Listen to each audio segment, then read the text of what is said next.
But from the Senate races, I mean, from governor's races to Senate races, I mean, thinking about the red wave that never manifested is causing a lot of reaction, including from Senator Ted Cruz, who is pointing the finger at the likes of Senator Mitch McConnell. Listen to what he says about being, well, his words, truly pissed off. Let me start off by saying I am so pissed off I cannot even see straight. The country is screwed for the next 4 years because of this. Mitch would rather be leader than have a Republican majority. If there's a Republican who can win who's not going to support Mitch, the truth of the matter is he'd rather the Democrat win. Do you agree with him or not, Doug? No, this is an argument that you've had in certain parts of conservative circles for a few years. Jim DeMint, when he left the Senate to go to the Heritage Foundation, and he was right that he could be more powerful outside the Senate than in it, said, I'd rather have 30 real conservatives than a Republican majority. Well, Republican majority is committee chairs, and it's how you pass things through the Senate or through the House, for that matter. Having those 30 conservative senators is nice, but it doesn't get you what you need to pass things through. And ultimately, McConnell was right here when he said we have a problem with the quality of our candidates, and that was true in the House and the Senate, and the governor's races. And Kari Lake should be an example for Republicans now of what not to do. Don't tell your voters to get the hell out of the party, because they're going to do that.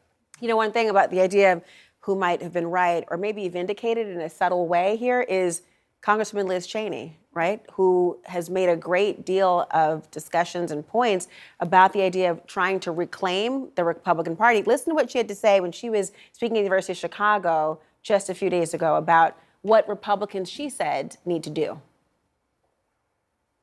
Do you feel like there's a stiff enough spine in the party to stand up against future insurrections, or are we worried about January 6th, 2025? No, we definitely need stiffer spines. I mean, that's for sure. And I think that elected officials need to understand that words matter. And when you sort of see again and again and again people accepting things that are indefensible, we watch what happens in our society, and when you accept things that you shouldn't, when you tolerate things like January 6th, then that can very easily become the new normal. Then it begins to be legal.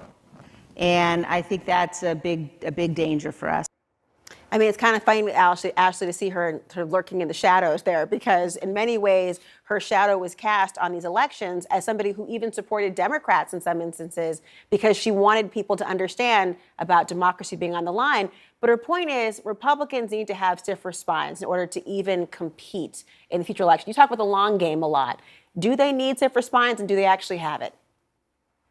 I don't know if Republicans have it or not. I do think they need to condemn Donald Trump across the board. I think the reason why you're seeing this split is because there's still 30% of Republicans that support Donald Trump. The election deniers did not win this election, but they did. Some of them didn't get blown out. You mentioned we're a week out and we were waiting for every single ballot to be counted because there was still a significant amount of people in Arizona who thought Kari Lake should be the governor. And I think that's what Liz Cheney is speaking to.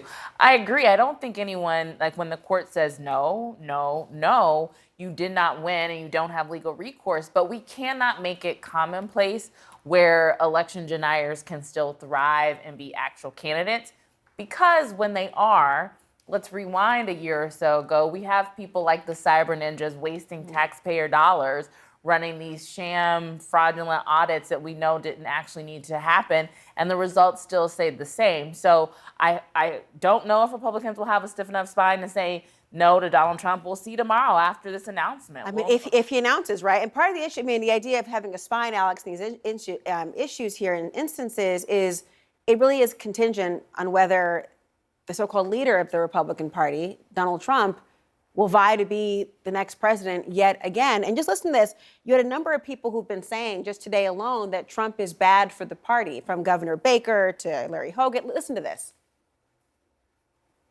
I think one of the messages from the election is, for Republicans generally, is we need as a party to move past President Trump. It's basically the third election in a row that Donald Trump has cost us the race. And it's like, 3 strikes, you're out. I think what Republicans came to grips with Tuesday night was we're tired of losing, and we're tired of Donald Trump dragging us to lose because of his personal vanity. President Trump had to insert himself. There's a very high correlation between MAGA candidates and big losses, or at least dramatically underperforming. I mean, but having said that, will the Republican Party quit Trump?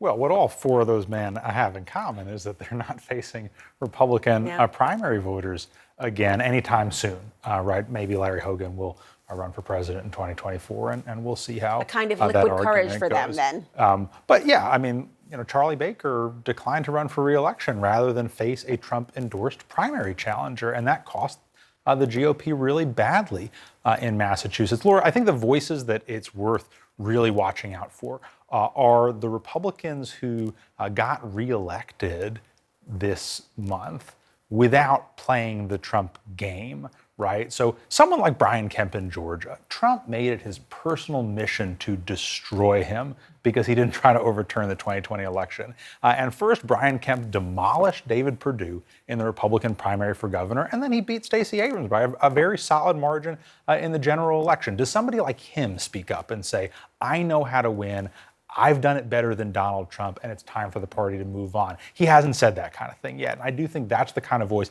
Mike DeWine in Ohio, Greg Abbott in Texas. If you started hearing from people who were, frankly, closer to the center of the Republican Party rather than the center of the country, which is where Charlie Baker is, then I think that would send a pretty powerful message to Republican voters.